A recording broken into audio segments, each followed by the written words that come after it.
இப்போ இதில் வந்து நம்ம என்ன ஒரு போய் பாசிக்கணும்னா 10ஆம் பாவத்தில் இங்கே பாவத்தையும் கிரகத்தையும் நம்ம மேட்ச் பண்ணிக்கிட்டே வரணும். அடுத்தது 10ஆம் இடத்தோடைய அதிபதி 12 பாவத்தில் எங்கே இருந்தால் எப்படி இருக்கும், இது ரெண்டையும் நம்ம தெரிஞ்சுக்கிட்டோம்னாவே கிட்டத்தட்ட 90% நம்ம அதனுடைய தொழிலை நம்ம எப்படி செஞ்சு பணம் சம்பாதிக்கலான்னு முடிவு பண்ணிடலாம். இப்போ உங்கள் ஜாதகத்தில் 10ஆம் இடத்துல சூரியன் இருந்தார்னு வச்சுக்கோங்க. 10ஆம் இடங்கிறது ஜீவனம். கிரகத்தில் சூரியன்னா சூரியனுடைய காரகம் நம்ம எடுத்துக்கணும்.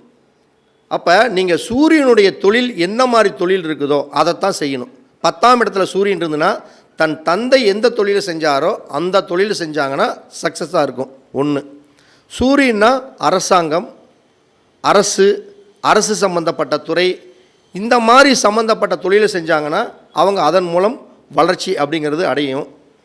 அதே மாதிரி சூரியன் அப்படின்னாவே நம்ம மெடிக்கல் இந்த அரசாங்கத்தின் சார்பாக மருத்துவம் சம்மந்தப்பட்ட படிப்புகளை எடுத்து படித்தாலும் அதில் நம்ம பணம் சம்பாரிச்சிடலாம். இதே மாதிரி 10ஆம் இடத்துல சந்திரன் இருக்குது அப்படின்னு வச்சுக்கோங்க.